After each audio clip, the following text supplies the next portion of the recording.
Hey, we got a little extra music. Yeah. Which is good, because that's Shelley, and we love Shelley, so more Shelley is always good. How you doing? We're live. This is the Atheist Experience out of Austin, Texas. I'm your host, Matt Dillahunty. Joining me, Jen Peeples. Hooray! So this... And I moved around a bunch because I knew Mark kind of reframed the shot based on where I was sitting, so I was like, oh, and I'm going to sit taller and move over here, so Mark's just mad at me. Yeah. But hey, I've been hosting this show I've completed 13 years hosting this show. The first one I hosted was March 13th of 2005, and then I took over, I think, regular hosting like in September, so.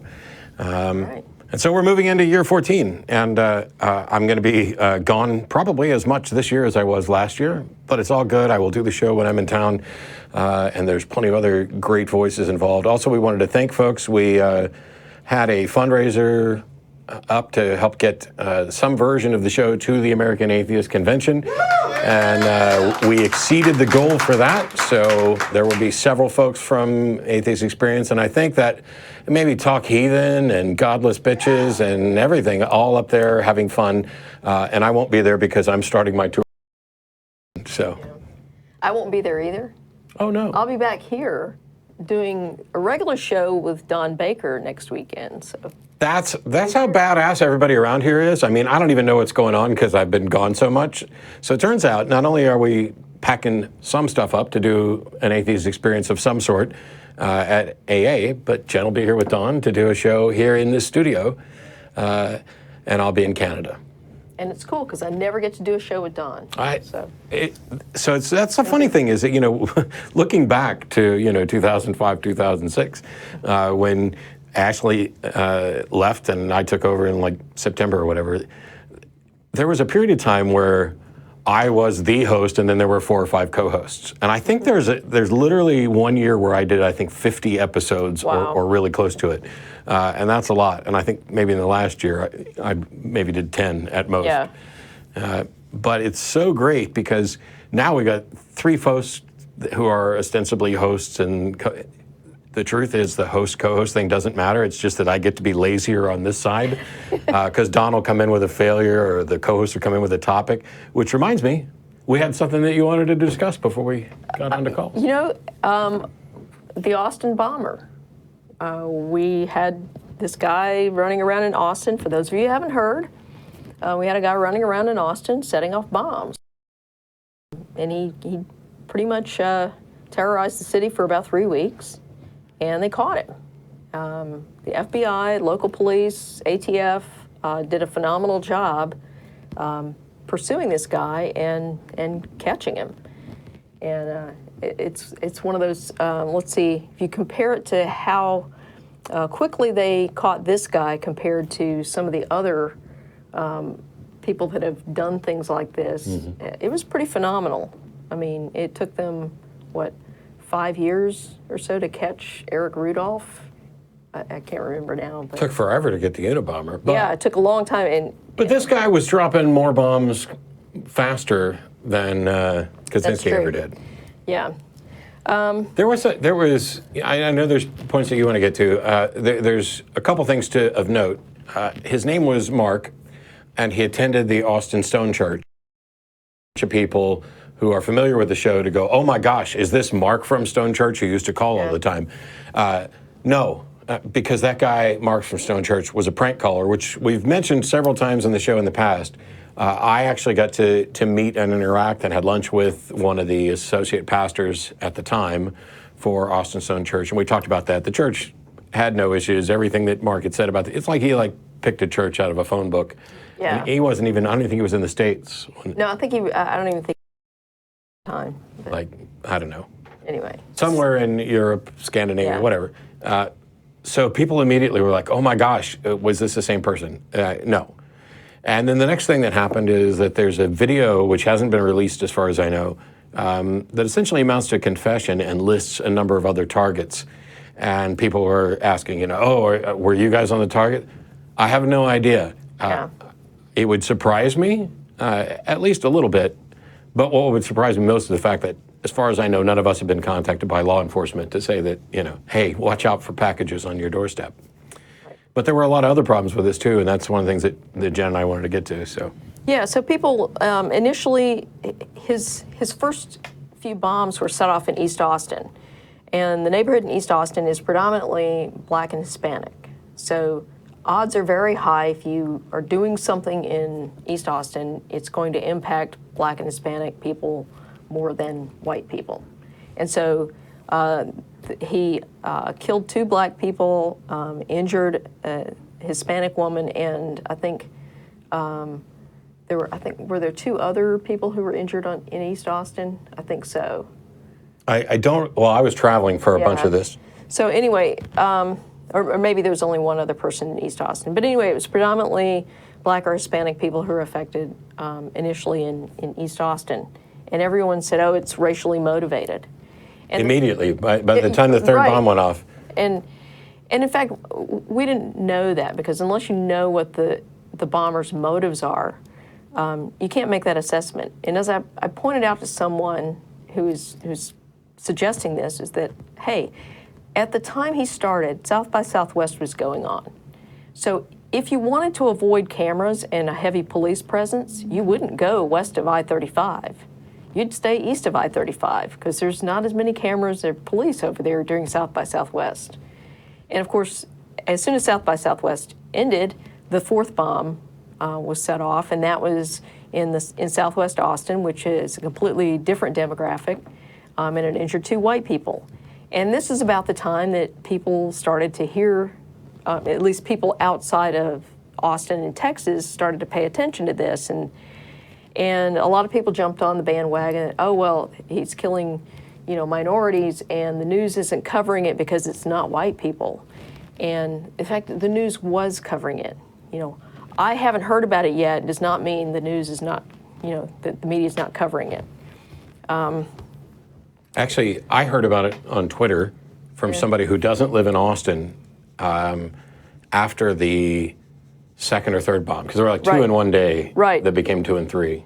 Yeah, so when I was actually traveling I was up in the Dallas-Fort Worth area when I heard about the 2nd and 3rd bombs. And the fact is that when the 1st bomb went off, the police initially thought it was retaliation by a drug cartel, and that they got the wrong address. And so, you have a data point of 1, so it's pretty hard to connect that dot to something, concrete. And so they really, the news did report it, but it wasn't as oh, hey, there's a serial bomber, because at that point it was just 1. Then when the 2nd and 3rd bombs went off, that's when media coverage started to ramp up outside of the Austin area. Yeah, and I think I saw it on CNN that day after somebody tweeted me. They're like, please give us updates. And I'm like, updates on what? And there were a bunch of interesting things about this, and there are a number of problems. One is there are people who are upset about how the news media has talked about this individual and have pointed out that had this individual been Black, the language used to describe him, this was a troubled kid. And I completely agree with that that's been the trend. It's just that my preference would not be to talk about either of them as anything more than what the facts indicate. Hey, this is a troubled kid. We don't necessarily know motivations yet. We should be honest. It's awful. It's repugnant. But don't pretend to know the motivations before we have that. And we should stop. It's like I was telling Jim beforehand. If the argument is, hey, we're paying the average white kid more than we're paying the average Black kid, the solution isn't to pay the white kid less; it's to pay both of them more. Right. And I kind of go down that road, but it's been frustrating because there's a number of other things that happen, including the shooting of a 20-year-old young Black male in his backyard. Right. And there seems to always be an example to point to say, hey, here's a big problem. It's undeniable. The people who think that we're in some sort of post-racial society, you're just wrong. I mean, just because we don't have, or at least we don't have as many yet, incidents of like the KKK burning crosses and stuff like that, doesn't mean that we're in any way post-racial. And there was a really good study I saw out of Harvard that talked about, and they tried to normalize for as many factors as they could, but they sampled 20 million kids, and of those that started off rich, the white kids and the Black girls managed to stay rich at a relatively decent percentage, but Black males trended towards becoming poor. And the different possible hypotheses that I was presented with for why this is are a little too over the edge for me to even bother going into on the show. But it's undeniable that there's a problem here, and it is a problem about young black men being treated fundamentally different from everybody else. Not in every case, you can point to exceptions here and there, but as a trend, as a norm, this is just the case. The how and why behind it, that's more difficult and is what takes effort, because nobody likes to think they're racist, even though you are. You are, every damn one of you, all of us. You've got some bias and baggage and prejudice somewhere. It may not be the worst thing. You might be relatively aware of it. You may be working to overcome it, but don't sit around and pretend that you're not racist. I mean, I remember Tony Penn was one of the first ones to kind of raise my awareness of this notion of people saying, "Oh, I don't see color." Yeah. That's absolute garbage. It's deeply problematic. You not only so see many it, reasons. you hear it. You hear it on the phone and it changes this. Oh, I recognize this style of talking. I'm not going to put this person in a category, and that's going to fundamentally change everything I do. Well, the other problem for me with people that say I don't see color is that this is a way for them to make the disparate treatment of black men in particular versus everybody else. It's a way for them to make that not what it is, by denying that there's a fundamental difference in how they're treated from the time they're growing up until they get into their work life and professional life. There are differences. And if you deny that, then you can then come back and claim that whatever unequal outcomes they experience, it must be something they did. Yeah. It can't be that structurally there's this problem. And so that I don't see color thing, that's just bullshit. And there's no reason to think that the problem is something that is overt or explicit. It could be something implicit within the structure of society where we've built up to this dynamic. And it's going to take a lot of effort to dig through. But there were a couple other things about Mark and how he was spoken about. Well, yeah, I mean, it came out that he was homeschooled by, Christian, probably fundamentalist parents. And people, so far, they've not called him a terrorist. They've not said he was radicalized. And, that I don't know. It's almost like if he were Muslim, we'd be having a completely different conversation about this. Yeah. He would have been called a terrorist. They would have been saying that he was radicalized, that because he went to this madrasa. Well, this guy, it's possible that he was educated in what amounts to a Christian madrasa. We don't know. We don't know why his parents chose to homeschool him. Apparently, they homeschool all their kids. I know people that homeschool their kids because their kids have some kind of special need, and they don't feel like the public school system can adequately meet those needs. I know other people that homeschool their kids, particularly religious parents, because they don't want their children exposed to any kind of thoughts that would challenge their religious beliefs. Mm-hmm. In fact, for the majority of the Christian homeschoolers, that's the attitude I see most often, is that they don't want their kids' beliefs challenged. And then, there are some who do it because the family likes to travel a lot and that gives them more flexibility. And there's a lot of different reasons. We don't really know why he was homeschooled. And we don't really know what the content of his Christian homeschooling was. And for clarity, what we're talking about here is the difference in the way this is discussed. Yeah. It's entirely possible that his homeschooling and his Christian camp stuff didn't play a part in this. And that's part of the problem is we don't know. We don't know what the motivations are. We don't know who the additional targets were. And my goal is to always make sure we're talking about it fairly. But it's worth recognizing that it is a virtual certainty that had this been reversed, had this been a Muslim child instead of a Christian child, or 20-year-old, however old he was. 23. There'd be the conversation would be dramatically different. Yeah. And that has to do with the fact that we in the United States live in a culture where Christian is somehow synonymous with good, better, preferential, normal, American, and all of these other things that go into how we assess these situations, which are, by the way, all garbage. Yeah. Well, and that's another thing that's kind of disturbing. He's being described in a lot of circles as, well, he was just a normal kid. It's like, no, he was not normal. It is not normal to build bombs and then go off and set them off, leave them on people's doorsteps, not knowing who you're going to kill or whatever. To put one on a tripwire next to a hike and bike trail that's used by lots of people. You know, those things are not normal. So in no sense of the word was he normal. And the terrorist label and the discussions around that. To be sure, what he did amounts to terrorism. Yeah. If you're looking at it from here's what the effect was. Right. That may be separate from what his goal was. I could certainly envision someone who has, for whatever reason, even with no anger or malice, has just become fascinated with, I'm going to blow shit up, and starts doing this. And it's not so much a goal of causing terror, it's that I'm okay if this causes terror as well. Yeah. So yeah, he could have been just a garden variety sociopath, and, you know. And we apologize to all the garden variety sociopaths who have never and would never do anything like this. Right. It's just been frustrating. You know, I traveled a lot. There were a lot of conversations around it. And of course, it's going to go to religious differences, racial differences. We're going to assume motivations. We're going to look at how this person's treated differently. And many of those criticisms are incredibly fair and certainly indicative of a problem that we need to address.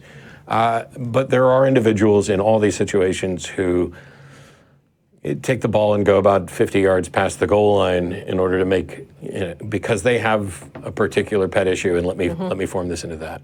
Well, and having said all that, I'm going to go out on a limb and say that he probably was radicalized by something in his background. And I base that on the fact that they did find a blog post where he talked about very conservative views. In particular, he railed against, homosexuality and same-sex marriage and stuff. And so there was something in there that radicalized him. I mean, you know, what his specific targets were, what his motivations were for the bombings, I don't know. But I think it's 2018. It's time to recognize that being opposed to marriage equality and equal civil rights for everyone, that's a fringe idea. And if you don't agree with that, then you're pretty much on the radical fringe. Yep. On that note, we want to take some calls. Let's do it. You got a preference? Go for it. Because I haven't actually looked at all of them yet. But okay, since we'll see if we can knock this out. We've got Mark in Toronto. Thanks for waiting. Hi, Matt. Hi, Jen. How's it going? All right. Pretty good. Okay. Matt, the last time I talked to you was June of 2017, last year. Okay. How you been? I've been good. You've been touring with Lawrence Krauss and Sam Harris, I believe. Yeah, and I'm going out to tour on my own in Canada, and I'll actually be in Toronto, but that event's already sold out, and it's me and Jordan Peterson. Oh, okay. Anyways, what I was calling to talk about, what we talked about the last time, you were asking me about the concept of hell, and I gave kind of a loose base understanding of it. I thought more about it with your query and challenge. So I thank you for making me think. Sure. What'd you come up with? Well, your challenge to me was, because I have the biblical view, I have the Christian biblical view that hell is eternal separation from God. So you had a really good challenge to me that said, well, if God is all present, how can there be a place where he's not? Sure.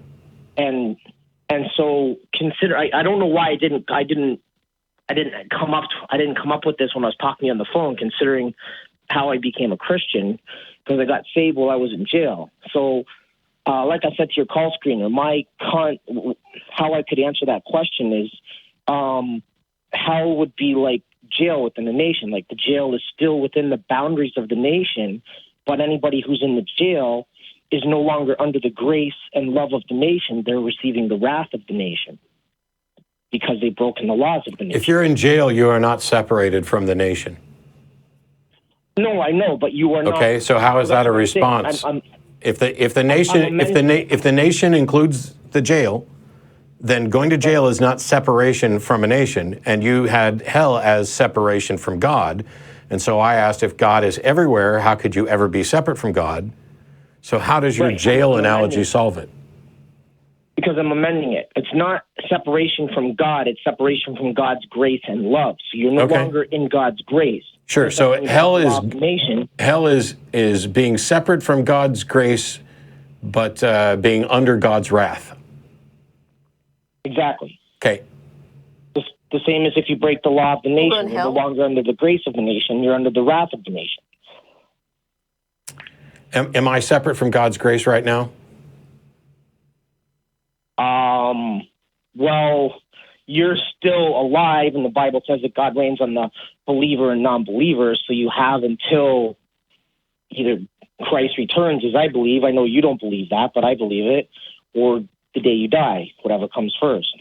And if you, as far as I understand, if you still stand in the position that you are when either of those occur, whichever happens first, then here, I'm going to segue into this because this is something else I wanted to challenge with what you say. Well, we may segue into that. I have a follow-up if we can get to the answer. Okay. I've heard you challenge and say how mercy and justice don't go hand in hand together. Well, actually, they do. No. Perfect justice. Do you know what restorative justice is? Perfect justice. Perfect justice and mercy are incompatible. Do you know what restorative justice is? Go ahead. Restorative justice is where instead of going a punitive route where you put the person in prison, you look at restorative means to redeem the person and see this person as a broken person. Sure, so but that's not mercy. That's not mercy. That's justice. There are many paths to justice. It's even called restorative justice. Justice is when you get what you deserve, and mercy is when you are exempted from getting what you deserve. That's why I say they're incompatible. Okay. All right. Well, So getting back to the question for a minute ago, your view, and we still have no reason to think any of this is true, but your view is that, let's say Jesus comes back right now, or I die of a heart attack right now while we're on this call. Your view is that I'm going to hell, right?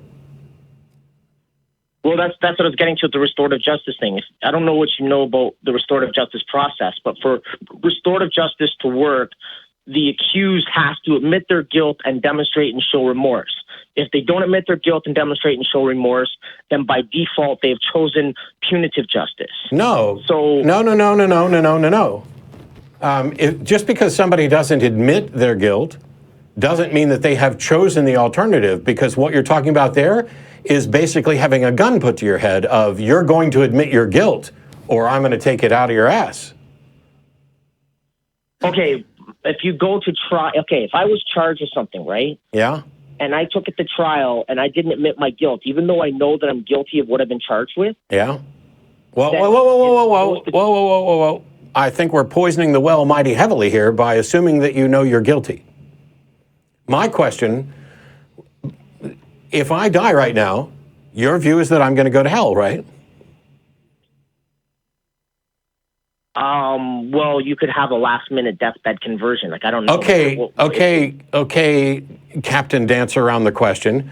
Let's assume that I die believing exactly what I believe right now with no last-minute conversion. And by the way, the very idea that somebody could live whatever sinful, reckless, harmful life they want and have a last-minute deathbed conversion and get to go to the happy place, that stands in the face of justice as well. Because that's like saying I can run around and murder whoever I want, but right there at the end, I can just say, whoops, sorry, and I get to go to heaven and half the people I killed go to hell. How is that just? There's nothing about this afterlife system within Christianity which is in any way recognizable as justice. God has his preferred people.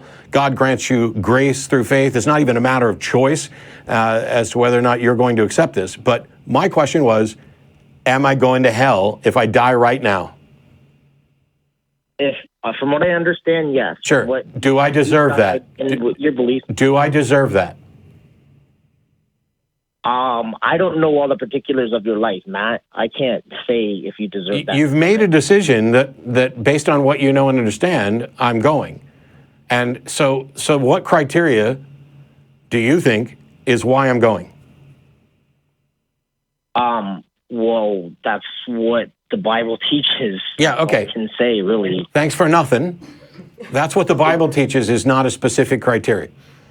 You're convinced I'm going to hell, and when I ask you, do I deserve it, instead of addressing the actual question, you're like, well, I don't know what your life's like. Well, let's say that I've lived a life that is similarly moral to yours, and the fundamental difference between the two of us is that you've accepted Jesus into your heart, and I did when I was 5, and now I don't.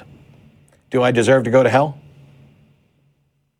Okay, Matt, it's like, what I think in this is not important, because it's like, if I'm sitting there as an innocent bystander in a courtroom watching a judge sentence. Mark, what you think in this is important, because that's what we're talking about, is what you think. If you want me to know what Jesus or God thinks, have them call the show. I'm talking to you. And by the way, in case this isn't clear to everybody who's watching, Jesus, God, Yahweh, Jehovah, Allah, any of them, they have an open invitation to call this show whenever they want. And they have had for the entire time I've been doing it, and probably before. The question is, do I deserve it? What would you do if they did call? What would you do if they did call? What would you do if God appeared to you in a miraculous beam of light right now? That'd be awesome. Yeah, I would say, thank you. What the hell took you so long? And what if he told you everything that is written in the Bible is true? Would you? Then he's an immoral monster that is unworthy of respect or admiration. And while he can squash me like a bug, I will die and spend whatever eternity he wants torturing me, knowing that I am morally and intellectually superior to that thug. Okay, but you know what, though? Continuing this little thought experiment, from everything that you and every activist atheist has said for the last 20 years, you prove that God isn't immoral. If God exists, he can't be immoral because the fact that you're allowed to speak and say the things you do. That proves that he's not immoral if he exists, because he allows you to speak the blasphemous things against him without smiting you. So when the mafia boss allows you to keep running your business, that proves that he's not immoral, right? Right? Oh, man. Oh, yeah. Let's see the flaw in your reasoning, that because something is permissible, that shows that somebody's not immoral. Hey, because I donated to charity, that shows I'm not immoral, right? Oh, because I took action X, that shows I'm not immoral. You don't get to disregard actions Y, Z, etc. And when the mafia boss comes along and allows you to run your business, that doesn't mean that he's not also out there breaking thumbs at people who don't pay him the tribute. So your argument that God allowing me to speak proves that God is moral, it's like on the far end of bizarre, because we haven't even established that there's a God. We haven't established whether or not it is moral or immoral for me to speak. We haven't established whether or not it is moral or immoral for somebody to permit me to speak. But your authoritarian notion that there is a God who's okay with me talking, and this demonstrates that he's good, betrays everything that I was just talking about with respect to justice. So the question is, do I deserve to go to hell? Why is this so difficult, Mark? I don't, Matt, I'm not in the position to say that. Yes, then you're not in a position for us to continue speaking to, because I'm asking you what you think, and you're avoiding the question. And I can only reach one of a couple conclusions, and that is you're afraid of the consequences of answering this question, that it's going to lead down a rabbit hole that shows where you're wrong, just as it has every other time we've talked about stuff. Or you legitimately have no understanding of what you believe and are just making it up as you go. No, I understand what I believe, but I can't. Am I going to hell? Your character. I'm going to do this. I'm going to do this one last time. Am I going to hell? Okay, fine. As far as I understand and know, if a person dies without giving themselves to Christ, then they end up going to hell. That is the sole criteria, correct? not how I lived my life. How I lived my life is irrelevant under Christianity, correct? It is whether or not I have been saved by Jesus. Doesn't matter if I'm an axe murderer who got saved at the end, or I've been a saint my entire life who got saved at the end. The criteria under your model is whether or not I have surrendered to Jesus, repented of my sins, been granted by grace the faith to live a Christ-like life, and am therefore saved to the kingdom, correct? That's the basic criteria, yes. Yeah, okay, so why did you say that you don't have criteria to judge my life? Is my life, how I lived my life, relevant?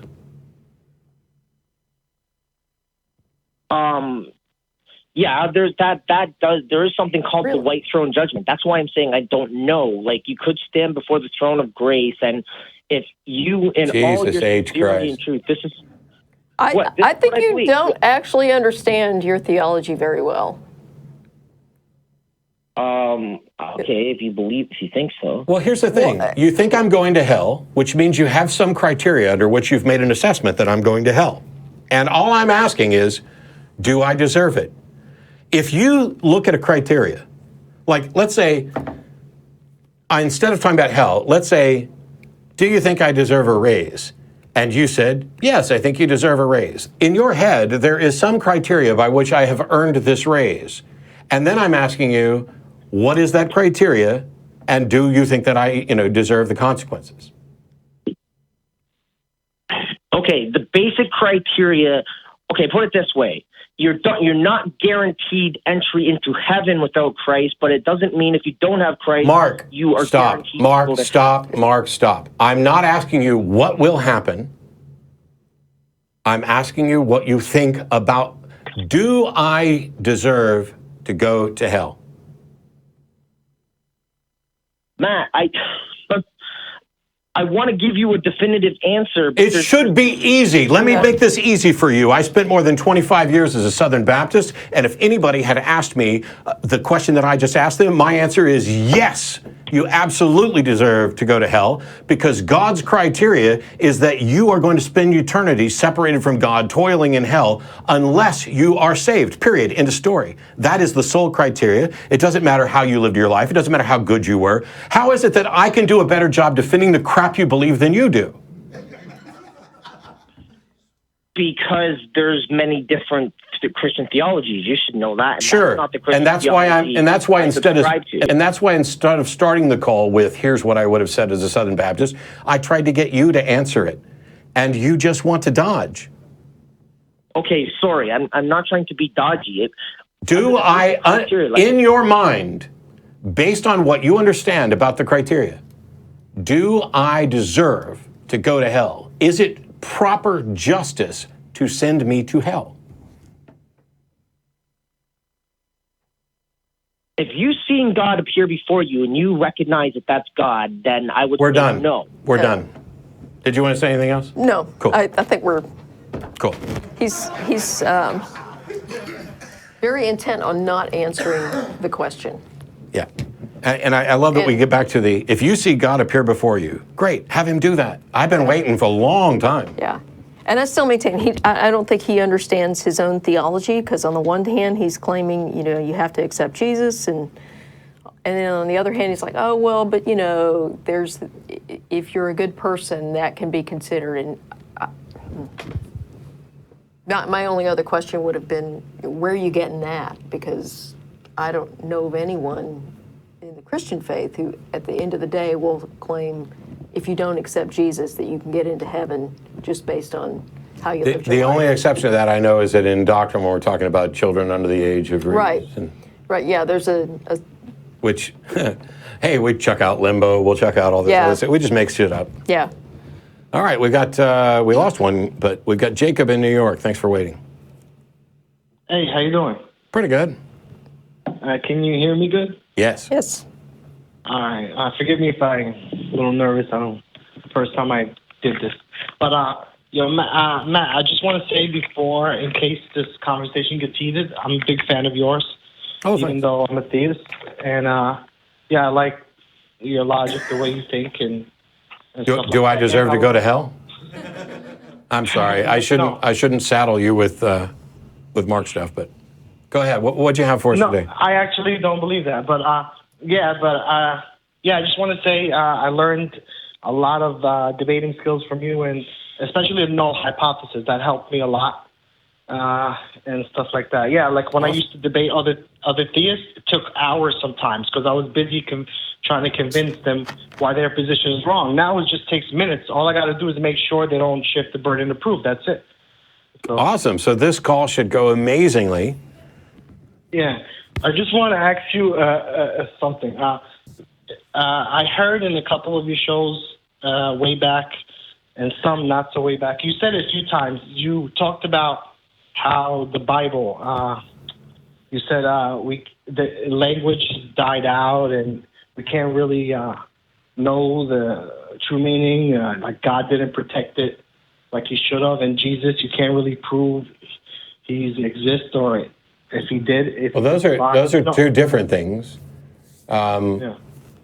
The Bible is written in Hebrew, Greek, and Aramaic, and Hebrew is still around, although it's fundamentally changed in much the same way that you hand Shakespeare to an eighth grader right now, they're not going to have a clue what he's saying, and that's only in a couple hundred years, and you do the same thing with Hebrew. There are idioms that vanish, and nobody speaks Aramaic anymore, apart from scholars who've studied it. But Right. and so languages change and die out. And the point that I tend to make about that is that if there was a God, He should be smart enough to know that it's useless to deliver an eternal, everlasting message in languages that are going to die out and change, because then you have to come up with clarifications and revisions. But that's separate from whether or not we have good reason to think that Jesus existed.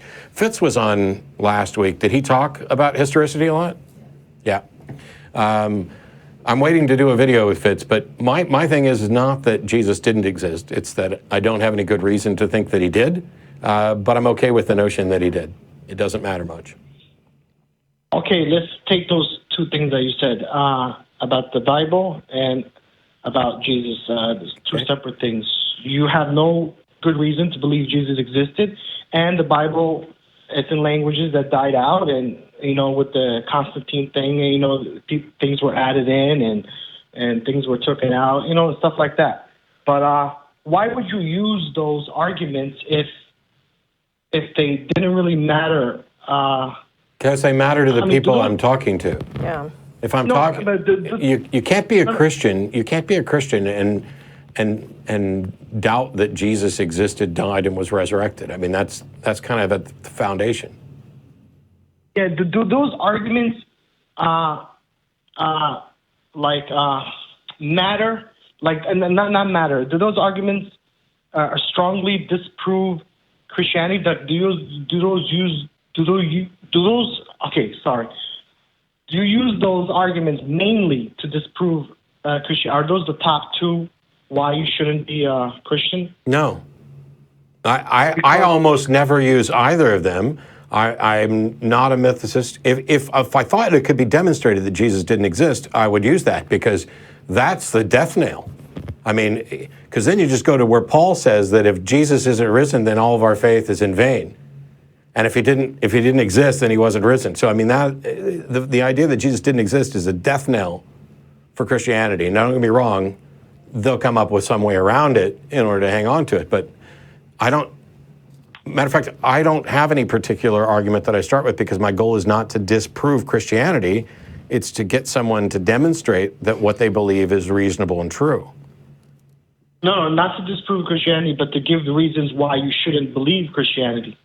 Those two things. I don't know. I would imagine. I bring those up. I would imagine they are among the many. Yeah. I mean, I actually lean more toward the mythicist side, and it's primarily because the idea of some itinerant Jewish rabbi running around preaching some message of salvation during that time is pretty unremarkable. There were probably hundreds of them, if not hundreds, at least dozens. It was not an uncommon theological movement. So I don't think that's a remarkable claim at all. I think that it's much more plausible to me that this character that we've labeled Jesus was an amalgamation of maybe a few or maybe many of those itinerant rabbis. And, you know, like a lot of people about whom stories were told like that, a lot of supernatural stuff got bootstrapped onto the legend. And so, I agree. So, you know, the supernatural stuff we can pretty well dismiss out of hand. That's you know, that gets bootstrapped onto lots of people. No, I agree. And this is where I'm going with this, because I'm glad you said those two arguments weren't really the main ones, because if they were, then how would you explain like Islam, for example, because those two arguments doesn't work with Islam. The language of the Quran does not die out. They don't work against other religions. And existed. What claim doesn't work against Islam? The Quran, you can trace it back to the original transcripts of word for word, letter for letter, in a language that did not die out, which is Arabic, and the Prophet Muhammad, for a fact, existed because people that weren't Muslim, that weren't, Jacob, I get it, but when I have an argument that shows a problem with Catholicism, what good does it tell me that it doesn't apply to Baptists? It wasn't intended to. Yeah. No, because if those two reasons are reasons not to believe Christianity, maybe those two reasons are good enough to at least consider Islam. Because, no, that's not the way this works. You know, hey, when I show that there's a problem with Catholic teaching, does that mean it's a good reason to be a Baptist? No. My go-to, if there's any argument that I'm prone to using more than any other, it's the argument from divine hiddenness. And this is because it's just a proper application of skepticism to point out the sort of things we would expect from a God who existed, and that none of those things ever happen. And, oh, by the way, divine hiddenness applies to Allah as well. Well, and the other thing is that if you were going to make an argument that, you know, what I just said about, you know, my reasons for leaning toward mythicism, and not to say that I think Jesus was a myth or anything, I just lean in that direction more than, you know, more than not. But if the argument that this was an amalgamation of a bunch of itinerant rabbis preaching a similar message, but they were ordinary humans and not the Messiah, wouldn't that be more of an argument to be Jewish? Yeah, but then you have to actually look at the beliefs. You can't just look at it one way. You have to actually put their beliefs to the test, too. Right. Well, of course. Yeah, but the thing is, I find good reason to at least consider Islam. I do, because... Well, I'm not... Hang on. Yeah. I love the language.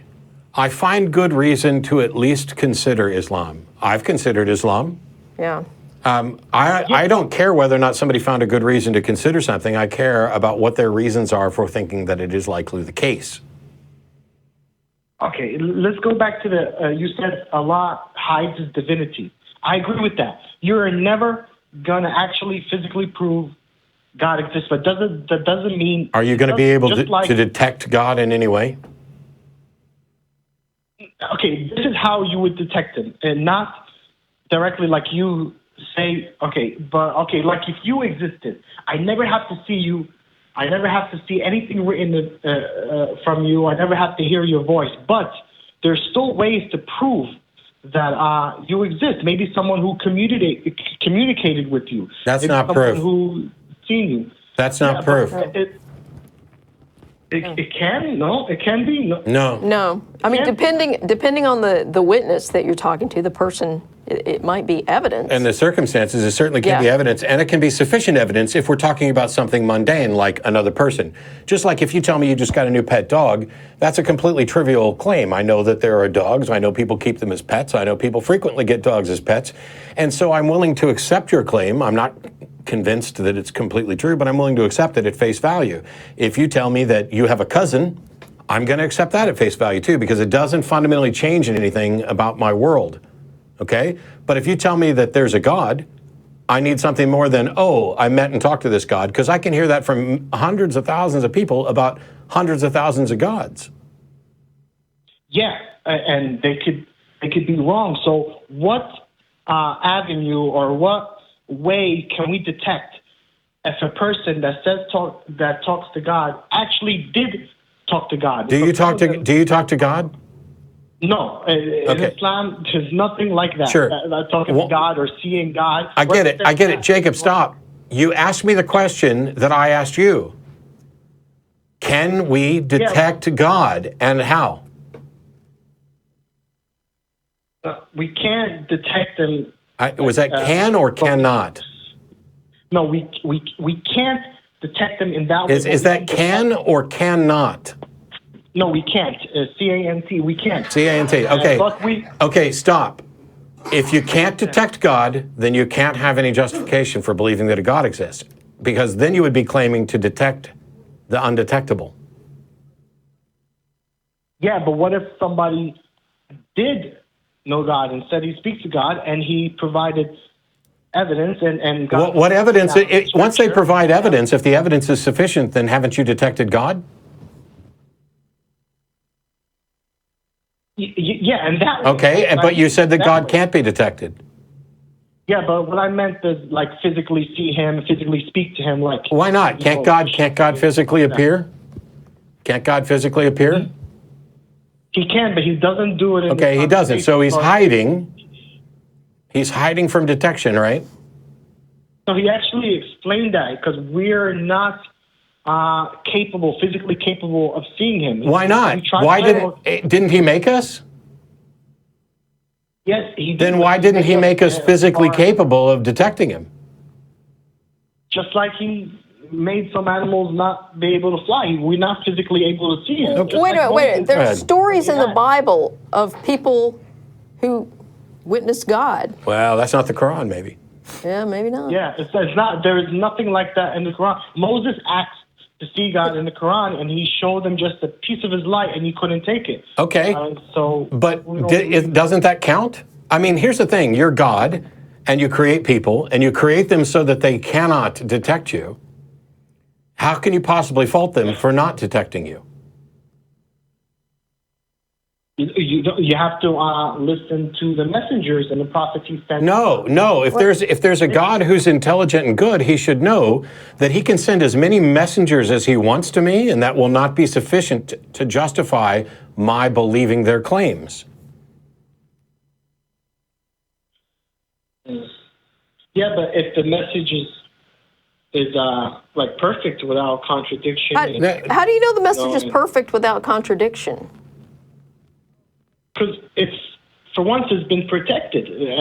How do you know that? They haven't changed it because you can date it back.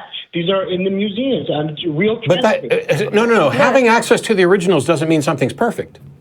And even if something was perfect, that doesn't prove there's a God. Yeah, but it doesn't. Yeah, it doesn't prove there's a God. But you have to see the message if the words, like when it was written and Muhammad was illiterate, so he could not have written those, on his own. I mean, thought of those on his own, So like things like that, the people that knew him. And so let me get this straight. Your beliefs are based on a founder of a religion who was known to be illiterate, but somehow he wrote this stuff, and you think that's an evidence of a God? No, it was oral tradition. He relayed it to his followers, and they wrote it down to him. Okay, so what? Yeah, so what? And yeah, again, how do you determine that was perfect? How do you know that he told the story right? Okay, there are certain miracles occur. One of them is a linguistic miracle. And the way it was constructed, there's certain things that you cannot... Yeah, but there's certain things that you cannot, relay verbally through oral tradition and still have it constructed the way the Quran was constructed. Why? It's like it's very, because it's very, very difficult to do. Okay, very difficult doesn't mean impossible and doesn't mean that it's a miracle of God. And plus, you referred, a minute ago, you were talking about look at the content of it. Well, okay, let's look at the content of it. Yes. You're saying that there's nothing in the Quran that's problematic at all? No. What about saying that menstruation is an illness and that you should stay away from women who are menstruating until they are cleansed? That's not accurate. Where does it say that? In Surah, stop. You ask a question. In Surah 2:222. Have you actually read the Quran? I know what you're saying. Yeah. No, you don't know what I'm saying because you just asked me where it was. And I told you something which you agree is wrong, and then you asked me where it was, and I told you, and now you're going to try and tap dance. Is menstruation an illness, and should you stay away from women until they're cleansed afterwards? Yes or no? We are. Yes or no? Refrain from having sex with them. Yes, from sex. Not. No. It says you're not supposed to be around them. No. That was before Islamic. But hang on. Change them. Jacob, Yeah. what's wrong with having sex with someone who's menstruating? We're told not to. Why? Why? Told. What will happen to you if you do? I mean, nothing will happen if you. Okay, so why would the Surah say? Why would the Quran say not to do it? I'll have to look into that. It says not to have sex. It doesn't say not to stay away, but I would have to look into that. Well, I don't know that it doesn't say not to stay away because there's other verses on this as well. I'm just talking about this particular one. It says it's let women alone at such times and go not onto them until they're cleansed. And when they've purified themselves, which is probably talking about some ritual purification in the eyes of Allah, then go in unto them as Allah hath enjoined upon you. But the thing is, if there's absolutely nothing wrong with having sex with someone who's menstruating, why bring it up in the first place? Nothing wrong that I know, but... Does the Quran portray women as equal, with equal rights? Yes. It does, Different huh? but equal. Different but equal. Yeah, so they have equal rights to property? And they can walk around wearing whatever clothing they want? They don't have to be escorted by men? Equal protection under the law. No. I didn't say anything about the law. I said, are they equal? Do they have equal rights? Can they do the same things? Can they hold the same jobs? Can they wear the same clothing? Can they go out on their own in public? Yes, as long as they're covered in the way that... Oh, in other words, yeah. Yes, as long as they're covered. Congratulations. You just put your women and your religion in a horrible bag that I'm going to chuck aside as we go on to another caller. I guess Jeremy and Maryland. Hey, how's it going, Matt? Pretty good. Right. And Jen, this is great. This is the dream team. I'm happy to be here. Hey, I did first. All right. I wanted to give you a quick update. Take that, Tracy. I called us a couple of... I'm sorry, Tracy's here too, and so when you call us the dream team, roar. Hey, you guys are all amazing. This is the one that I saw on YouTube probably 8 years ago that I was screaming at my, computer because I was like, I could argue my religion so much better than this, and then I realized, no, I can't. Awesome. Well, what did you have for us? I wanted to give you a quick update. First, I called you a couple of months ago asking for advice. You and John Causality were on, and I was asking for advice on breaching the topic of my sister's theism or non-theism as it stood. Yeah. And I finally got a chance to talk to her about a month ago, and it turns out that she's been an atheist for about a year, and she's actually wanted to talk to me about it. It's amazing how often something like that happens. So thank you very much for that advice. But I did have a topic I wanted to discuss today, which was, as it's written there, toxicity in the online skeptic community. So I know that you went to Mythicon this year, and the experience was probably a mixed bag. So when you came back, it was a couple of months ago, and I haven't had a chance to call in since then, but I wanted to discuss with you. You said that you had gotten a chance to meet Sargon, along with Shoe on Head and Armored Skeptic, and you said you had a problem with Sargon, which I agree with you on. There's a lot of problems to have with Sargon, but that you didn't have a problem with Armored Skeptic and Shoe on Head. So my my quarrel with that is that I think Armored Skeptic and Shoe on Head represent kind of a really divisive movement within what people are calling the skeptosphere, like the YouTube skeptic community. So I need to clear this up. I was talking about, so I tend to judge people based on my interactions with them, unlike, and this is a good cautionary tale as well for everybody out there in Twitter land, stop assuming that everybody you interact with has seen all the same YouTube clips that you have. I have never watched, right until MythCon, I'd never seen a single minute of Sargon, Shoe on Head, or Armored Skeptic. I don't watch those videos on YouTube. You know what else? I don't listen to podcasts. I've been on stage with Sam Harris 7 times. I don't think, maybe it's 5, 6, whatever. I don't listen to his podcast. I've heard snippets of his podcast at various times. My wife started the Godless Bitches podcast. The only time I listened to that was when I was actually in the room or editing it to post it.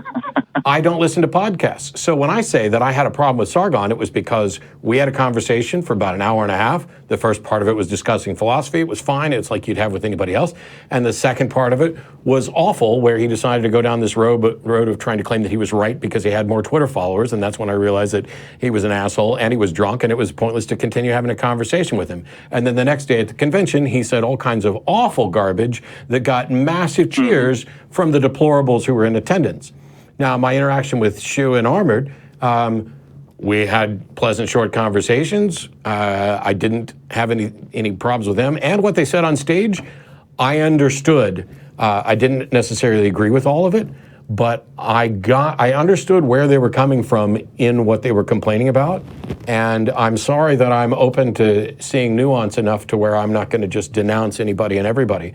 I've been under fire for 2 weeks now. It's over now, but for not saying exactly what somebody else wanted me to say, time frame that they wanted me to say it. Well, that's never going to happen. I'm not going to pass your purity test, not yours, the people I'm talking to, and I don't care. It doesn't bother me at all that I'm not passing a purity test, because what I'm trying to do is make the world a better place, have better conversations. I'm going to fail. I'm going to end up associated or on stage with somebody who somebody else thinks is terrible. And it doesn't matter whether it's just me and Tracy on stage. Somebody thinks I'm terrible, somebody thinks Tracy's terrible, or if I'm on stage with whoever. So the only reason to clear that up is it almost sounded like, oh, Matt has a problem with Sargon, but he's okay with Armored Skeptic. And all I'm saying is I didn't have any issues with them then, and I understood where they were coming from. Now, they might have the most awful content that I've just never seen and never engaged with. I just don't know. Sure. I certainly wouldn't expect you to hate somebody after one conversation or hate them at all. I don't. Oh, it's happened. They're bad. Yeah. Okay, there's some people. Carl Benjamin, we can. Yeah, that was an easy one. But, it's even easier once you watch one of his videos. I just think that there's a difficulty these days in referring to yourself as a skeptic online. I try and be very open about, what I believe, and the difficulty becomes that there's a decently large movement, and I'm sure you can probably attest for how large it is, because you had whole crowds cheering for Sargon, essentially calling somebody too ugly to rape on stage. Yeah. And I think that, I bring up Armored Skeptic and Shoe on Head because I know that you've interacted with them before, so I didn't want to bring up somebody that you were completely unfamiliar with. But I think that they're in their own way a part of it. Essentially, what's happened online in the past couple of years is that the word skeptic has become synonymous with anti-PC, anti-SJW, anti-feminism, science denial. But the science denial they're referring to is not in any way current science, and it's not in any way good science. I don't agree. I don't agree with that either. And what I would say is that I think that there's a number of self-proclaimed skeptics out there who think that because they've rejected, Bigfoot and God and, lots of other conspiracy theories and stuff, that somehow they have a lock on the truth, whatever that is, no matter what it is, and that they don't have to continue to do the hard work to come to the right conclusion for the right reason. And the part that you kind of suggested that skepticism has become synonymous with these positions, and I don't even know that that's the case. I think not in any traditional sense. There's a lot of online communities, and I think specifically on YouTube. Get out of them. This is the thing, and I'll tell you this: if this is comforting at all, on several of the events we did, there were 3,600 people in the audience, and I managed to get to talk to quite a few of them afterwards. Most people have no idea who these people are you just named, what's going on. Their view of this is, hey, we're going out to listen to so-and-so talk because there's a big podcast, or they go to, so there's like the online, there's the YouTube community, then there's the blog community, then there's the convention community, then there's the event community. It's not like there's one secular community or one skeptic community or one atheist community. And what ends up happening is some of the loudest voices, if you're hanging out in the Twitter sphere, end up being perceived as representative, just as when the news reports yet another school shooting, the perception is that these things are increasing when there's evidence to show that they are decreasing, but it doesn't matter because one is too many. And so we live in a world now where you're constantly being fed through algorithms and through who you've decided to follow more information that supports your view. And what I've tried to do is get out there and get in the thick of it and find out as much as I can. I'm not saying my sample set's even remotely perfect, what people think about all this. And the truth is, most of the online drama and fighting and the red pill, blue pill, incel, blah, blah, blah, blah, blah, the overwhelming majority of people who would consider themselves part of the secular community know nothing about it at all. I would agree with you that yes, the overwhelming majority probably would be completely outside of it. I think my worry is more for people like probably the more moderate voices on within these communities. Though you've got people on YouTube like Cosmic Skeptic and Rationality Rules who are I'm sure I think you might have heard of Cosmic Skeptic. I think guys might have talked before. We have. We were going to do a video together. We just haven't got around to do it. But I just did a video with Rationality Rule the other day. So the difficulties that I see there is that you've got people who, and this happened with Thunderfoot back in the day to a certain extent as well. You've got people who may fall on one side or the other of any particular issue, but sort of have to placate to very, I would say, even religious nonsense to maintain their fandoms among the skeptic community online. I mean, Rationality Rules, before he does a takedown of Jordan Peterson's definition of truth, he has to placate to Jordan Peterson just so his fans won't tear him apart, because he knows his fans probably love Jordan Peterson. I watched that video. Kind of difficult. It's one of the handful that I watched before he and I worked together, or right after.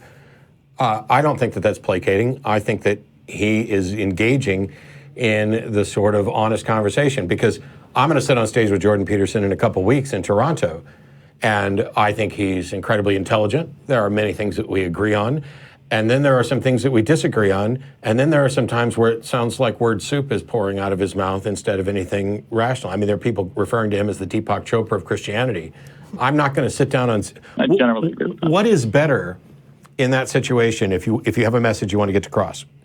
I think the best thing is for me to acknowledge where we agree, to acknowledge that we're both rational, intelligent individuals, and we're both going to make mistakes, and then go after the point where we have some disagreement. If I walk out on stage and go, man, it's so awesome to be here with the Deepak Chopra of Christianity, what kind of word salad are you going to throw at us today, Jordan? Not only does that not accurately represent what I think of him on the whole, but it's absolutely poison for a conversation. So what I think Stephen did, I don't think that was placating. I think he was saying, look, I'm not saying that this guy is an idiot or that he's not knowledgeable. I'm not saying that we don't agree. I'm saying that when asked about truth, his view of truth is a bizarre redefinition that almost nobody should recognize. I would agree, but it was in the specific words that he used. I would find it difficult, and maybe this is just because of my own personal... He's British. I would find it difficult taking an objective look at Peterson's arguments to refer to anything he says as a staunch defense of biological facts. Maybe that's just my personal views getting in the way, but it's difficult for me to hear that and think, are you actually looking at this in a skeptical and rational view, or are you hearing his words because you agree with them, or do you just think that your fans won't like it if you start talking shit about him? Well, I can tell you this. I put videos up on Patreon, and that means that the overwhelming majority of that's where my income comes from. And I've been doing it for 3+ years, and not once have I ever tried to say anything or tried to avoid saying something based on whether or not somebody was going to donate again. My entire mission is to tell you what I think and why, and to challenge what other people believe, and to do it as honestly and fairly as possible. And if that means I get 20,000 patrons who are donating money and I'm filthy rich, awesome. And if it means I lose all of them, I'll find another way to make money, and I'll keep putting out the content that I'm putting out. I think it might be a mistake to start suggesting motivations that, oh, well, I have to say this about Jordan or I'll lose fans. Yeah, I think that kind of pandering pretty well guarantees that you're going to become irrelevant, at least in our circles. We're not politicians, so, Which is good, because yeah. I wouldn't be elected to anything. So.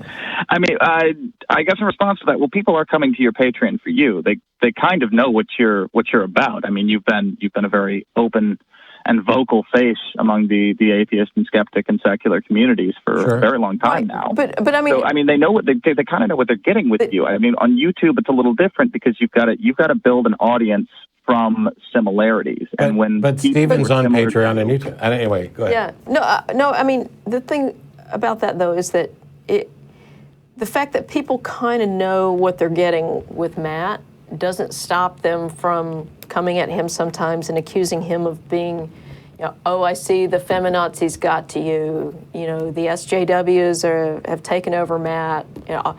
All kinds of crap. I've been like accused that. of anything and everything from both sides. Yeah, from both sides. I mean, I am the only SJW mansplaining MRA jackass on the planet, evidently. It's been fun. You may be right that there's part of that there, but so we're running short on time. There's a bunch of callers. What? Because we danced around it. What is it that you're concerned about, and do you have something we can do about it? I guess my concern is that whether or not we should really be focusing a little more on calling out the more aggressively toxic voices within the community, because it seems to me like you've got.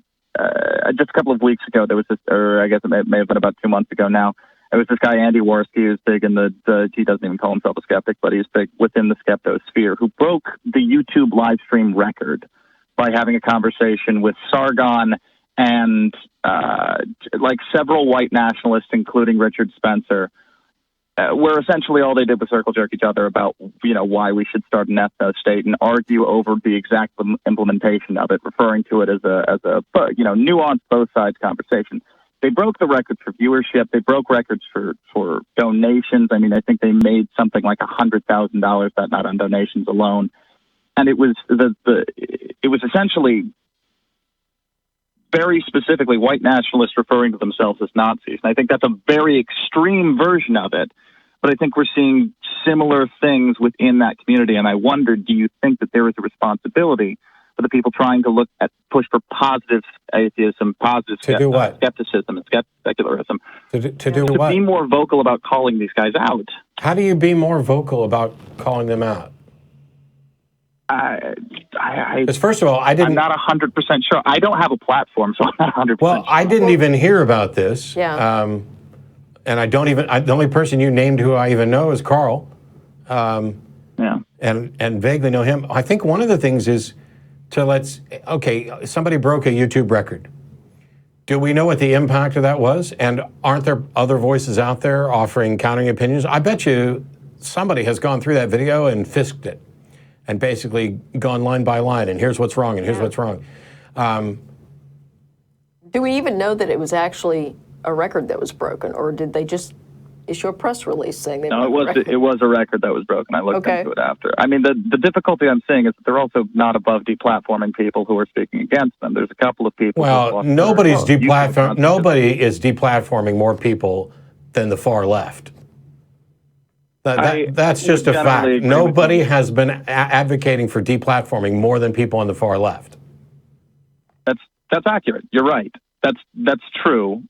But I think their idea of we should deplatform people is that we should harass the website until they see things our way, whereas these guys' idea of deplatforming is we should, spam flag tweets, we should, call in accusations about this guy being a pedophile. I mean, there's a couple of people who. But some of those things you can take. Some of those things you can actually take action about. If somebody's calling in threats, and we've had people call the venues where people were going to be, not necessarily where I was.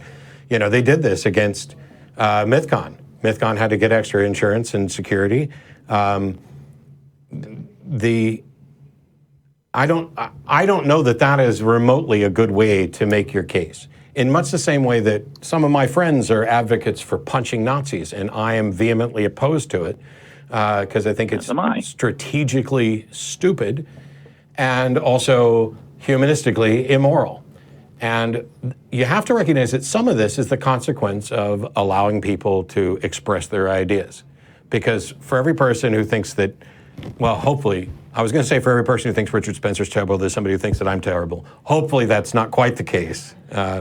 But the point is that, as long as we're talking about speech, I don't know what can be done other than expressing opposition, combating bad speech with better speech, making sure that, for example, nobody deserves a platform or deserves an audience or has a right. Like if I'm on stage during the Q&A, I'm offering some of my time to that person to ask a question. And it's still my time. I can cut them off whenever I want. I can have them escorted from the building. Those are options. When we're here on the TV show, we could have a guest in. Let's imagine for a minute that something overcame us and Jen and I decided to have Carl come in here and talk. At any moment, we can escort him out of the building to thunderous applause. And we've done nothing wrong. Free speech from the standpoint of the government to make sure that we all have the right to say things without consequences and to be on public land, to stand on the steps of the Capitol, provided you do the paperwork to reserve a time. This is a private show in our private building. And people need to realize that universities, even public universities, have put restrictions on things. You can table in this area, you can preach in this area, and they get to do that. But if they are going to have a rule that says student groups get to bring in their invited speakers, and the young conservatives decide that they're going to bring in Milo, and the Secular Student Alliance decides they're going to bring in me, if you start setting up policies specifically to shut down Milo, you're probably shutting me down as well, and others. And so, hey, protest, because students at universities are the customers, and the university has to make a decision. Oh, what kind of reputation do we want? Where is this going to cost us money? Are people going to want to come to our school? There's lots of different avenues that don't involve property destruction, that don't involve punching people, that don't involve calling in inaccurate threats of, oh, you're going to be in danger. It actually happened to an event here in Austin that I wasn't actually a part of, but I was a party to, where people started calling the venue to say, oh, you're getting ready to have a dangerous rapist on stage. And that's not necessarily the case. I don't know. I went off on a sidetrack there, but I get the frustration, but I also see that what's happening a lot in the community is I got my bubble, you got your bubble, and your bubble is pointing out all of these things, and my bubble is pointing out all these things. And I don't know how we encourage people to get out of their bubbles. And I'm not saying that bubbles are always bad. I blocked half a dozen people that I've known for years on Facebook just in the last couple weeks. And I think that they deserved it in the sense that I'm not creating a bubble of people who agree with me. I'm removing particular toxic elements that I don't want to have to deal with on Facebook. But almost every single one of those people that I blocked is somebody that if they wanted to do a podcast interview to discuss our differences, I'd be open to that. I would sit down with almost any one of them and say, yep, let's hash this out. We'll do an episode. But that doesn't mean I want it on my Facebook page. So, and it's, Matt's censoring me, or no, I'm not. I don't know. Now this all became about me instead of the issue. So let's move on. Well, I mean, Actually, I think I see exactly where you're coming from. Yeah. Jen's got it. Yeah, I just wanted to bring up something. You initially talked about, the label skeptic as kind of having baggage now. This isn't really new, because for a long time we've been treated to people who call themselves skeptics, and when you dig into it a little bit, you find out they're climate change deniers, or they're 9/11 truthers, or they're flat earthers, or Christians. They're Christians. There are any number of other people that subscribe to some pretty out there beliefs. So the word has had a little problem with nailing down exactly what the individual means. It's almost not quite as bad as someone announcing that they're a Christian and you don't even know what that means. Or with atheists too. Or with atheists. And so when someone says I'm a skeptic, it's one of those situations where you really do have to ask them, what do you mean by that? Yeah. And you have to do it realizing that even the most ardent advocates of skepticism who attempt to apply it as thoroughly as possible are going to be wrong about stuff, and they're going to have their special. Martin Gardner, primarily identified as the father of modern scientific skepticism, believed in God. And the best thing that I can say about that is that Martin Gardner also acknowledged that he wasn't being skeptical about God. It was just something he preferred to believe. It worked for him. He never claimed that this was a result of his skepticism. As a matter of fact, he pointed out that he thought atheists had the better arguments, but this was just the one thing that he wasn't putting up there for his skepticism, which is about as good as you can do as a skeptic, is to say, yep, I got this belief, which I know isn't supported by skepticism, and that's the best I can do, is acknowledge I'm not being skeptical enough on this issue. Okay. But I don't know that there's any answers, other than maybe everybody should delete Facebook and Twitter and, I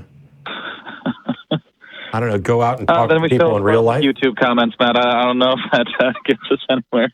Well, I actually like going out and talking to people like person to person, because it's amazing the shit people don't say when you're standing face to face with them that they will say under their, account 452 anonymous Twitter thing. Yeah. And also I think, I love the internet. It's where religions go to die, but it's got massive appeal, and there's loads of information. There's probably too much information.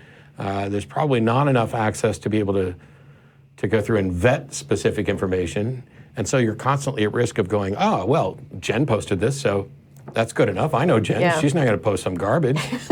Oh, Matt posted this. I've posted garbage before. Every one of us have. I've shared, and I'll tell you what I really hate. I used to love The Onion. I can't stand it or any other satire anymore, because Is it too close to home? Well, not only is it too close to home, but there's too many people who are otherwise reasonable and incredibly intelligent who are going to fall for it, share it. And because that person is reasonable, intelligent, the people on their list who may not be so much are also going to share it. And I can't count the number of times. I don't post that much on Facebook, and I don't comment that much. But I'd say probably 5% of every post I've ever made, or every comment I've ever made that wasn't about like a 20-page drama thing, has been, this is a satire article, this is a satire article. Because it's so easy to believe. And there was one that's evidently real that I thought was satire just yesterday, which is that, is it in Pennsylvania where they're going to arm students and teachers with rocks? Oh, yeah. How real is that? Is that real? I don't know. Oh, God. I didn't look into it too much, but it was from several news sources that looked credible, that weren't satire. But that's the other thing, is some of these credible news sources have a satire section. Yeah. That should never be allowed. Well, you've heard the latest controversy, right? In California, they're teaching kids math using Arabic numerals. Oh my goodness. Arabic. Can you believe in my it? America. Oh my gosh, the Muslims are going to take over. Shakira law. Yeah. We should be using Roman numeral. Oh crap, that's Catholics. Anyway, I'm going to try and get to some more calls before we get done, but I appreciate the time. I appreciate you guys. Thank you very much, Matt. Thank you very much, Jen. You guys have a great day. Bye, Thanks, you Jeremy. too. We got like 7 or 8 minutes left, and of course I just remembered that when we went through the announcements and everything, I didn't announce that we'll be going to dinner after the show. They'll put that up at the bottom of the screen. We are going to Star of India, 2900 West Anderson Lane. Any atheist or atheist-friendly person is welcome to come down and join us. It's a buffet Indian restaurant. I'm not sure if I'm going to be able to go, though, because I have a broken air conditioner that I have to find out what the results are when we're off the air. There was one other announcement. Nope, we covered the American Atheist thing. Yeah. You got a preferred caller? Let's go Raoul. Raoul, line 6. Thanks for waiting. You're in Tampa. How are you? Raoul? I guess he's not on. Let's answer his question anyway. Okay. He needs help rebutting some archaeological evidence for the Bible. Somebody showed him something on the first 5 books of the Bible. The big thing was the whole Exodus thing, and the Jews wandering in the desert, in the wilderness for 40 years or whatever. And there's absolutely no archaeological evidence supporting any of that. Oh, but they'll tell you there is. Yeah. And if you see the name Ron Wyatt, that's your rebuttal. Yeah. Oh, that's from Ron Wyatt. Yeah, so this guy is a Seventh-day Adventist. He's like the Indiana Jones of Seventh-day Adventism. And he had no credentials in archaeology or anything, but he went off on these little, I guess we would call them snipe hunts here in the Deep South. And he would come up with something that I guess people who want to believe, who are very motivated, would find it compelling. But if you look a little deeper, you find out that actual legitimate archaeologists have an answer, and it's not the one that Wyatt came up with. Yeah, a couple key points on the proposed archaeological claims that support the Bible. First of all, it's entirely possible that there are some archaeological finds that will support certain things in the Bible. Nobody's saying everything in the Bible is fiction. In many cases, it was real people in real places. We know things that happen because they're trying to describe their history.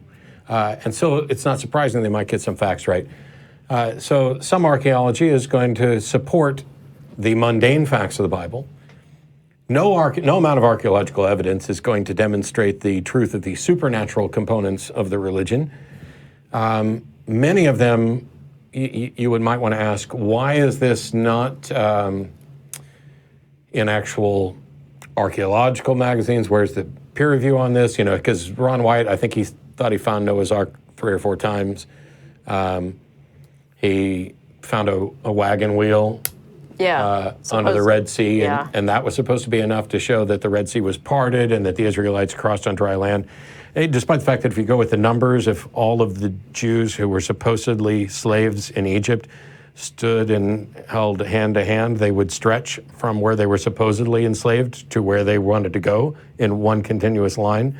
And by the way, that would have been enough people to overthrow all of that area of Egypt.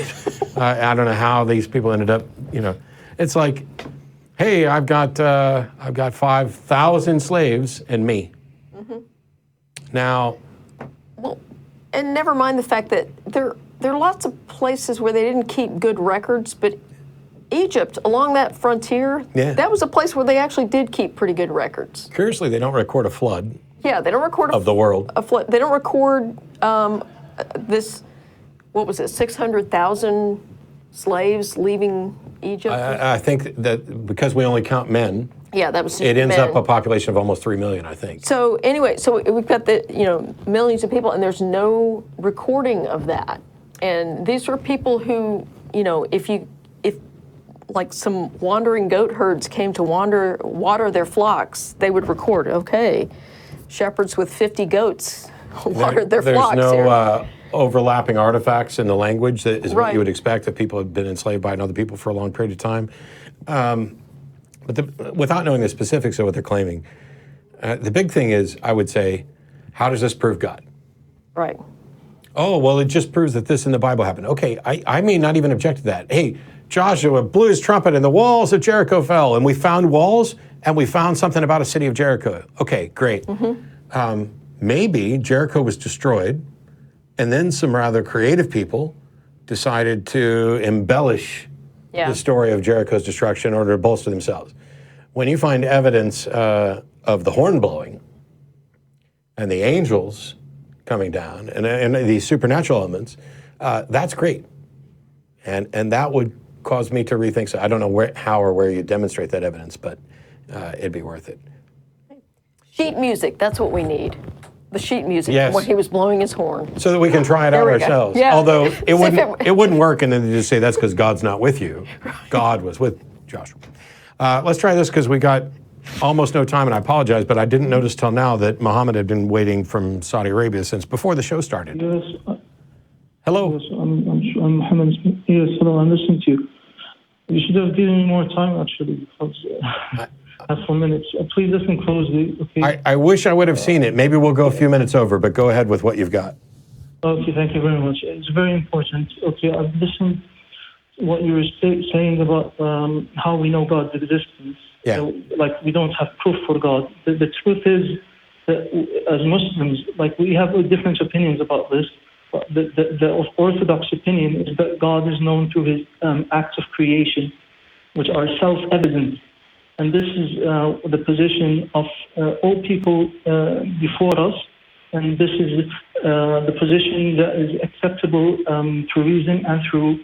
But it's not acceptable to reason because the existence and origin of the universe doesn't require any supernatural... Yes, but please, yeah, I know, but listen closely, please. It's not creation ex nihilo. There is no evidence for creation ex nihilo. I didn't say there was. Created out of nothing. I didn't say there was. I said that from what we know about the origins of the universe, there's no justification for positing a supernatural being. Yes, because the universe, well, we believe the universe was created out of a pre-existent thing. You know. I don't believe the universe was created. Okay. Yes. Please. I say creation is self-evident. Why is that? Because things change. You see, total change is. But change requires time. Yes, time. And from what we understand, that there was no time prior to the origin of the universe. That does not make sense. I swear to God, that does not make sense. Well, you can swear to whatever you want, but the physics... Because causality can never be broken.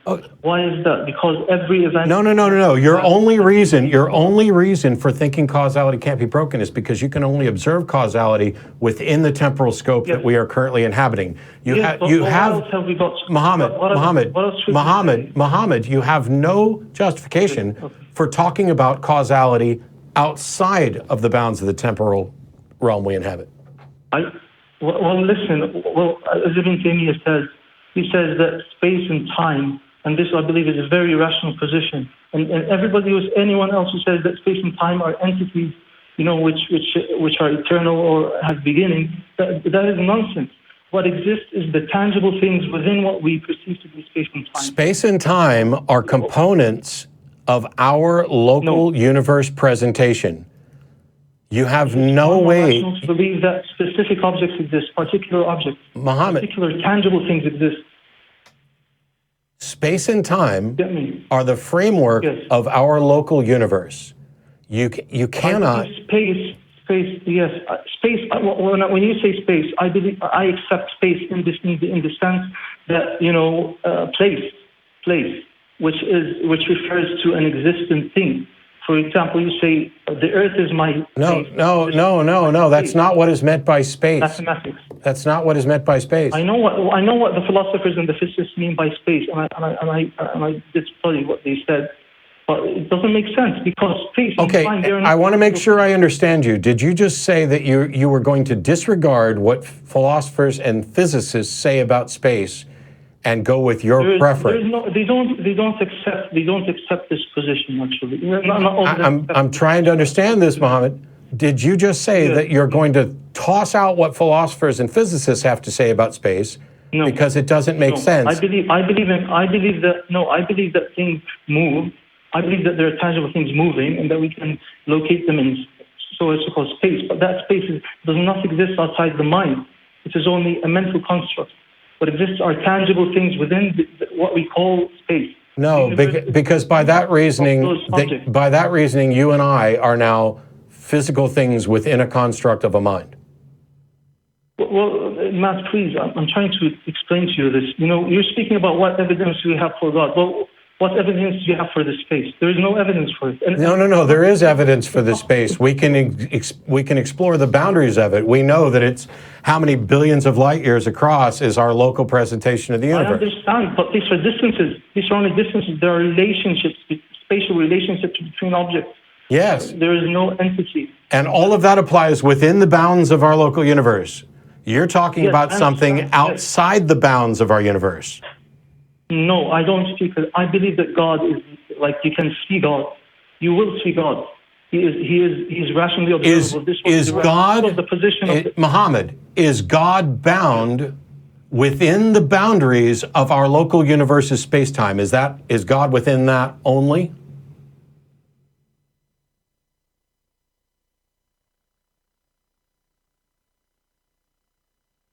Did we lose him? I think we lost him. If so, then he can't be the creator, because the creator would have to be outside of that local bounds. Yeah. But that's all I was trying to get to was, So here's the thing. Muhammad could be completely correct, for all I know, that there is some God who created the universe that we're in. The problem is there's no way to actually demonstrate that, because all we can investigate and explore is the universe we experience. And what we can tell, and by the way, Stephen Hawking recently died, who famously pointed out that talking about time before a Big Bang may in fact be nonsense. That all of the math, because what happens is the math breaks down, and it appears that time as we understand in our universe began when the universe began, that there was no time before time. Now there may be, hypothetically, some second layer of, let's call it meta-time, or a multiverse, or a metaverse, or a meta-space, whatever. And our universe cropped up within that. That scenario, even if it occurred, is still this position where we are in here and we have no way to see what's outside of here, investigate it or whatever else. Even if something were to come from the outside and reach in, the only part that we could assess is what's actually within our bounds. And so what's happened forever, and I noticed that he'd kind of made an allusion to the Kalam in the notes. Yeah. And the Kalam cosmological argument begins with premise one, which is everything that begins to exist has a cause for its existence. Now, I don't know that that's true. I don't know that it isn't possible for something to begin to exist without a cause, because what that first premise should actually say is everything that has an identifiable beginning within the boundaries of our local presentation of space-time has a cause for its existence. Because that's all we can say. You can't say what some meta-time would be like, or what a metaspace would be like, or what the rules are in the metaphysics of that. Oh, metaphysics, damn, it all fell apart right there. In that super universe, the metaverse, multiverse, whatever you want to use. And yet, here we have someone who believes and thinks that they believe for good reasons. And they want to dismiss and yet not dismiss what philosophers and physicists have said about the universe. And then say that it's because they don't want to accept this paradigm that he's presenting. And that's because they understand that the paradigm that he's presenting is something that is an unfalsifiable, untestable proposition. And we're right back to where we were at the beginning of the show, with someone claiming to detect the undetectable. And it's not the fault of science or atheists or reason that you believe something that isn't detectable or falsifiable. If there were a God who could make a manifestation in reality, who could present themselves or call on the show, that would fundamentally change things. Why haven't they done that? Why would a God plop us all down here, let us learn and discover the rules to the universe that we experience, And then the most important issue, his own existence, keep that hidden. Make it in such a way that you couldn't test for it. You can't prove it. You can't investigate it. How absurd, how immoral is that to say, I'm going to have kids and I'm going to lock them in the basement. I'm never actually going to interact with them. Right. But if they don't figure out exactly who I am and what I want and love me and serve me, I'm going to flood the basement and drown them. That's bizarre. And yet, for some reason, there's some people who think that that's not only the way things are, but that that's a good thing. Yeah. On that note, we're over time. I want to thank all the folks behind the scenes of this wall who make the show happen, our studio audience on the other side of the glass. Jen, for joining me. Yeah, it's been forever since we did the show. And I dominated because I'm not here very often. I'll be touring Canada. You can go to mattdillahunty.com for more information about that. And I don't know who's on next week, but I'm sure it will be more awesome than my portion of today. It's me and Don. Yes, I do know who's going to be on next week. Yeah. That'll be awesome.